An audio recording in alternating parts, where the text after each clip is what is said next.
Alright, the other day I was pretty bored and was just scrolling, looking for a movie to watch, and I came across a legendary, nostalgic OG movie, Sky High. I hadn't watched this bad boy in like a decade, so I decided to give her a watch, and obviously it was goated, and also obviously I had to make a video on it. This is Will Stronghold. He's the son of the two greatest superheroes on Earth. His father, the Commander, has near invulnerability and super strength, and his mother, Jetstream, can fly at supersonic speed and is an expert in all forms of martial arts. So you'd think, Will is probably pretty cracked. He's probably going to be one of the best superheroes on Earth. He's a loser. He has no powers. Broski can't even unrack 135 off the bench. Pretty embarrassing when your parents are legends, which is why he hasn't told them he has no powers. Yeah, your boy here, he's a fraud. While our boy struggles to bench 135, his dad starts calling for him because he's going to be late for his first day of Sky High, which is a high school for superheroes. Will stacks on the weight to look like he's pumping some big boy iron, and his dad comes up and talks to Will and makes the situation a lot worse by telling Will how he's so happy that if one day he gets packed up in a fight, he can rest easy knowing that Will can take over in his place to protect the planet. Whatever happens to me, you'll still be around to save the world. Little does he know, Will's best friend Layla then comes over, and Will's parents get a call about some shenanigans going on, so they head out to save the day. They roll up on the scene and see this big-ass robot terrorizing the city. The Jetstream launches the Commander at it, and Broski takes it down with one punch. He then takes the robot head as a souvenir, and you need to remember that because it's actually important to the plot. Layla and Will get picked up by the bus, and we meet the GOAT himself, Ron Wilson. Ron stops Will and is like, yo, what the f***'s your name? Will Stronghold. Ron gets a little teed up after finding this out, and I just thought it was kind of funny. Anyways, Will and Layla head to the back of the bus, and we meet one of my favorite characters in this movie, Zach. Zach tells Will that he just got his powers like dead-ass 3 days ago, and apparently his power's pretty legit, top-tier stuff. But it's awesome, man. It's awesome. Will's like, okay, what is it? Zach tells him he'll have to wait and find out, just like everyone else. It must be a pretty cool power. Ron hits this closed-off road, and he jumps it like he's in a Fast and Furious movie, and just like something out of a Fast and Furious movie, the bus turns into a fucking plane and takes off. They then pull up to Sky High, which is a massive school that floats thanks to some anti-gravity thing. They land that bird, and before Will heads in, Ron gives Will his card and lets him know that if he ever needs him for anything, he's right there. Just give him a call. As they're walking to the school, one of these kids laser this chick in the cheeks, and she turns around and freezes them over, which is insane. We just witnessed 2 students get packed up on the first day. As the group is walking to the school, they get rounded up by a bozo who's wearing some very long shorts. He's swagged out with them though, I'm not going to sit here and lie. The stretchy dude's name is Lash, and the speedster's name is Speed. Very original. They're basically the bullies of Sky High. But they get shooed away by Gwen Grayson, the student body president, and as she goes over the rules, my boy Will only has one thing on his mind. I love you, bitch. Oh my god. I ain't gonna never stop loving you, bitch. They head into the gym where they're greeted by Principal Powers, who welcomes them to Sky High. She dips out, and then we're greeted by Coach Boomer, who tells the class about the power placement. Basically what that is everyone will get called up to show their powers in front of everyone, and if they suck, they're a sidekick, and will be placed with the other sidekicks. And if they're legit, they will be classified as a hero, and will be assigned with the other heroes. They go through quite a few students, some have really cool powers, some don't. They also include my boy Zach. He gets on stage, and he doesn't do much of anything. Any day now, superstar. He tells Coach Boomer to chill out, and maybe cut the lights because his power is that he glows. What? Bro, what are you talking about, man? Yeah, he gets put with the sidekicks. This kid turns into goo, sidekick. There's a shapeshifter, which is pretty cool, and there's actually another shapeshifter as well, but she only turns into a guinea pig, so she's a sidekick. When it's Layla's turn, she's like, nah, I only use my powers when the situation demands it, and so she's labeled as a sidekick as well.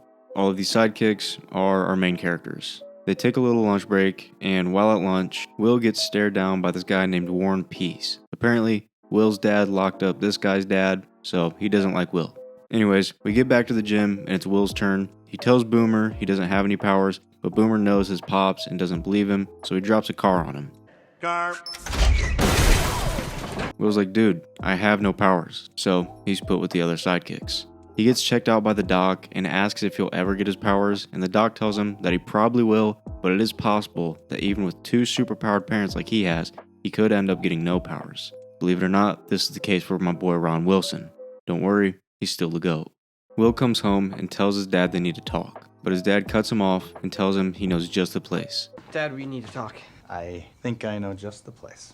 He shows him the entrance to the secret sanctum, which is basically just a dope-ass superhero lair. But he tells Will there's one rule: do not bring anyone into the secret sanctum. No Latinas, no snow bunnies, no goth girls, and no redheads.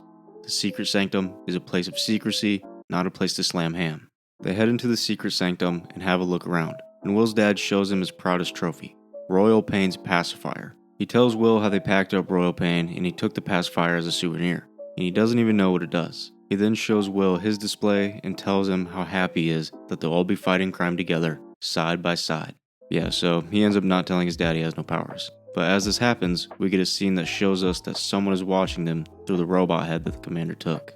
While Will sits on his roof reflecting on his life, Layla rolls up using her powers even though she only uses them for serious situations. I believe in only using my powers when the situation demands it. And they just kind of talk about life and how Will never be able to live up to his parents' expectations. The next day at school, we meet Mr. Boy, who teaches the hero support class for sidekicks. He kind of talks about the class, and he makes being a sidekick sound like the worst thing ever. If you're a sidekick, you're pretty much a loser. And while he's yapping, a massive explosion rocks the school, and we see that my boy Zach does indeed glow. Oh, look, he does glow. Pretty useless power, but, you know, Zach's cool.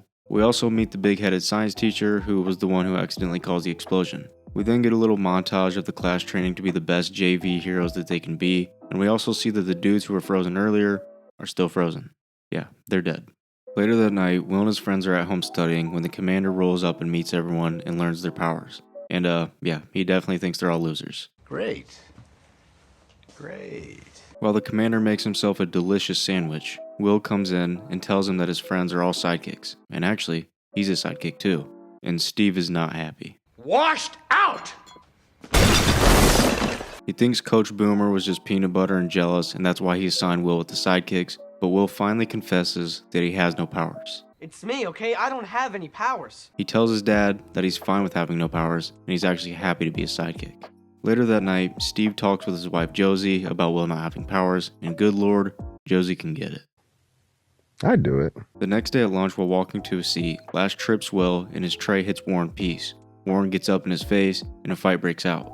He starts launching fireballs at Will's face, but luckily Will blocks one and dodges the rest. Will sees a fire alarm, so he starts hauling ass to it, but again gets tripped up by Lash, so he crawls under the lunch table while Warren continues to try and smoke him. He keeps throwing them at the side of the table while on top instead of just hopping down and hitting him from the side, but whatever. Warren stops and is like, "Where's your dweeby little friends?" And they come out ready for war. Maybe not. Will isn't about to let his friends get the Freddy Krueger treatment though, so he picks up the table and sends Warren flying into the wall. Kinda reminds me when Peter did the same shit to Harry in Spider-Man 3. Goated movie, I don't care what people say. Warren's not out of the fight yet though, and as he gets up, Will hits this weak ass pose before they continue scrapping. Like, what is this shit? We then cut to Warren getting absolutely launched through a wall while the science dude and Coach Boomer are setting up a two-man. No, this isn't a joke, they were actually doing this. Warren flames up and charges at Will, but Layla throws him a fire extinguisher and he pops the top off to put Warren down right as the principal rolls up. After detention, Will heads home and accidentally breaks the door on his way in, and is greeted by his parents who are not happy that bro is scrapping at school. His dad brings him down to the sanctum for a stern talk, but his dad doesn't actually care. He's just hyped that his son has super strength and gives him a new Xbox. But the moment's ruined when we see that they're still being watched by those two weirdos again. The next day at school, Will is told he's been moved to the hero classes, so he heads over and gets paired up with Gwen, and we find out that she's actually really smart and a technopath. And again, someone is packed up in broad daylight. This movie's insane. You know, I can totally help you out with all this science stuff. He's in there. Later that day, Will sits with Gwen's table, and when his friends come to sit, this chick who can duplicate takes up all the seats and tells them that there's no room. So after lunch, Will finds Layla and tells her he's sorry about what happened at lunch, and to make it up to her, he asks if they can go out to a restaurant called the Paper Lantern, and Layla agrees. Will also finds the bullies stuffing Ethan into a locker, so he breaks that up, and he also finds Zach stuffed in one too. Not so tough when my boys around, are you? And once they get out, Ethan and Zach tell Lash and Speed that Will's ready to run the Fate at any point in time. But instead of scrapping, they make an agreement that during the Save the Citizen, if Will wins, they have to stop bullying them, and if Will loses, they can bully them as much as they want. Bit of a strange deal, but alright. We then cut to the game of Save the Citizen. Lash and Speed pick who they want to face, and they pick Will and Warren. Now, the rules are as follows. There's two teams, heroes and villains. The heroes have 3 minutes to stop the villains and save the citizen from getting lowered into the saw trap. Pretty simple. Speed zips around and knocks both Will and Warren down. Then Lash tries grabbing Warren, but gets his arms burned. Will tries to get to the citizen, but just keeps getting whacked by Speed, and while this happens, Warren is throwing fireballs to try and smoke Lash, but ends up hitting the coach instead. They're not looking too good. Will finally decides to dial in, and he punches the ground, which sends Speed and Lash flying. He's able to tie Lash around a pole, but Speed comes back and starts circling Warren, which makes it to where he can't breathe. But there's only like 20 seconds left before the doll hits the trap, so Will has to make a choice between saving Warren or saving the citizen, but he chooses option 3. He runs over, grabs Speed, sends him into the pole, he then grabs Warren and throws him at the citizen in time to save the day. I should mention, Lash and Speed were like undefeated in this game, so it's kind of a big deal that Will and Warren beat them. Also, I can't believe another student was about to get packed up in this school. Later that night, Will comes home to find Gwen at his crib. Apparently, they were going to work on some science stuff tomorrow, but things came up, so she pulled up today. And Will's cool with it, for obvious reasons. They also invite her to stay for dinner, which she accepts. Unfortunately, Will was supposed to meet Layla at the Paper Lantern for dinner tonight, so Layla's just chilling there, all alone. Apparently Warren works at this place though, so he comes up and has a seat with her. They talk about how Layla is in love with Will, wow, big surprise, and how she should let him know how she feels. I should also mention, even though they just fought, War and Peace, chill dude. Anyways, while this happens, Gwen, Will, and his family are going through his parents' old yearbook, and they come across this chick, Sue Tenney. Apparently she was really strange and disappeared right before graduation. But she also looks oddly familiar. Strange. Later that night, Will walks Gwen home, and she low-key kind of makes him ask her to homecoming, which is odd, but it is possible that she just wants Will to... Yeah, who got that good deed? You know what happens on homecoming. Gwen's dad comes out, and I'm not joking, this actually happens. He says to Will, "You're not that kid with 6 arms, are you?" You're not that boy with the 6 arms, are you? He then tells Will to keep them to himself, which is kind of a wild line for a kid's movie. We then cut to these dweebs again, and they're talking about how at homecoming, they're going to break out their totally awesome evil plan. They just need one more thing, the pacifier. The next day, while Layla and Will are waiting for the bus, Will apologizes after he's reminded that he missed their date last night, and she's about to tell Will how she feels, until Will brings up homecoming. It's about homecoming. I'm going with Gwen Grayson. Gwen's low-key salty about this, so she tells Will that she's going to homecoming with War and Peace, and obviously, Will's not happy about that. Later at lunch, Layla tells Warren about what she told Will, and the gang sits at his table against his wishes, but Warren agrees to take Layla out to homecoming and play along with his new plan to make Will jealous. Later that night, Will is studying with Gwen when she gets a call. Apparently there's a problem with the homecoming decorations, so she asks Will if the committee could come over to his place. She says it'll only be a few people. Right. Will says no because his parents won't be back until late, and he's not supposed to have people over. But Gwen pulls this. I was just hoping we could spend a little more time together. And you won't believe it. The few people turns into a massive ass party at his house. Who would have thought? Will finds Gwen and is like, "Yo, what the f?" But Gwen just tells him to lighten up. Red flags everywhere. She brings Will to a quiet room to get him to chill out, and she's like, "Oh gosh, I sure wish there was somewhere more quiet and secluded so we could be alone." And this motherfucker cracks. He breaks the one rule and brings this dirty down to the secret sanctum. I swear to God, if you don't her, I'll myself. Her for me! For me! While this happens, Layla wanders upon the house, and she heads inside right as Will and Gwen come up from the secret sanctum. You can imagine what they were doing. Gwen sees Layla and looks absolutely disgusted, so she tells Will to grab her a drink, and while he does that, she comes up to Layla and is like, "What the f*** are you doing here? You weren't invited." Oh, and Will doesn't like you. And she just goes in on Layla. Will comes back right as Layla is leaving, and she's visibly pissed off. So Will's like, "Yo, what did you say to Layla?" And Gwen doesn't beat around the bush. She's like, "I told her the truth. You don't want to date that dirty loser. She can't handle hog like me." Will says, "F*** all that, we're done," and breaks up with her. His parents then pull up and see what's going on and tell everyone to leave. You might think he's going to be in some serious trouble. Nope. Dad, I swear, I didn't plan this. All right, it's good enough for me. Kurt Russell's the man. Will leaves Layla a voicemail telling her to meet him at the Paper Lantern later tonight.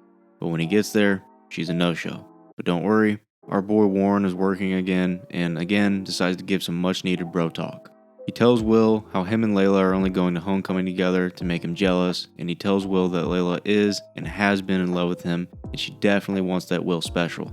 The next night, or later that night, I don't really know, everyone but Will pulls up to the homecoming, even Warren, who's looking good, fully feathered, suited and booted.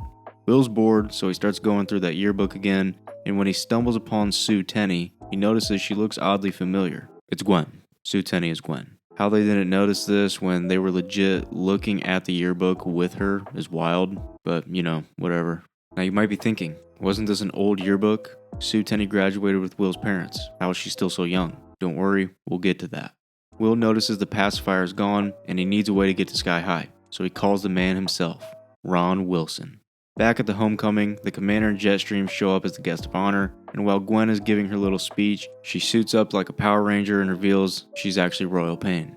The goblin dude comes out and brings her the pacifier, and she starts blasting.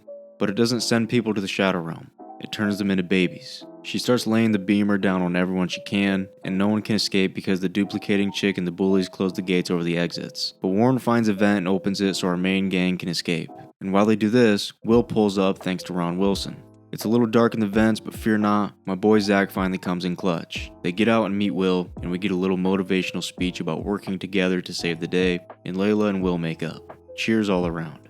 Now let's lock back in because these dudes are back. Will heads out to stop Royal Pain while the rest of the gang holds off the bullies. Here's what happens. Ethan gets chased into a stall, and he makes Lash think that he dipped out through the toilet, but as he's looking, Ethan drops down and stuffs his head into the toilet. He might have drowned. I don't know. Warren was getting worked by Speed, but luckily Ethan turns into goo as Speed is running and he slips, so Warren takes the chance to send him through a wall with a fireball. Layla gets chased by the duplicating chick and finally busts her poison ivy powers out and wraps them all up. But this chick breaks and says that Royal Pain plans to disable the anti-gravity so Sky High falls to the ground while everyone's on it. While this happens, Will finds Gwen, and we find out that when the commander and Jetstream beat her all those years ago, she wasn't actually packed up. The pacifier just turned her into a baby, and she was raised by the goblin dude. Gwen and Will start scrapping, and they smash through a wall and into the homecoming area. Will dives at her, then throws her into next week. He then picks her up and starts giving her the Hulk versus Loki treatment before launching her again. She's able to land a nice straight to the lips, which sends Will flying, and while they fight, the others map out how to get to the anti-gravity room to stop Sky High from falling to the ground. Magenta shapeshifts into a guinea pig and goes through a little vent to get to the generator. Will's still holding it down for a minute, but right before he finishes the job, Layla and Warren come in so Royal Pain is able to launch him through the window and he falls to his demise. Or so he thought. He flies up after finding out he has his mom's powers too. He snatches up Gwen, throws her into the ground, and gives her one good juicer to the lips to finally put her out of commission. I guess Gwen's plan was also to take some of the babies, but as the wrong turn dude is doing that, the GOAT himself shows up to put a stop to it. Ron motherfucking Wilson. Magenta finds the generator and starts chewing the wire, but not before the school starts plummeting towards the ground. Will flies up onto the school to try to stop it, but after like 5 seconds, he's just along for the ride. But luckily, Magenta is able to chew through the wire right on time and Will stops it from smacking a house. The day isn't saved yet though. There's like 30 adults that are now babies, but luckily the science teacher is like normal still. I don't really know. He's able to reconfigure the pacifier and change everyone back into normal. Will and his parents make up. The commander congratulates the sidekicks for kicking ass and saving the day, and they all party to celebrate. The movie ends with Warren dancing with the ice girl that we saw earlier in the movie. Will gets with Layla, and Royal Pain and the bad guys are thrown behind bars. And yeah, that's Sky High. Haven't watched it in forever, so I had to get a little nostalgia running through my veins, you know. Let me know your thoughts on Sky High. Also let me know what videos you guys want to see next. But that's all I've got for you guys today, so I'll see you in the next one.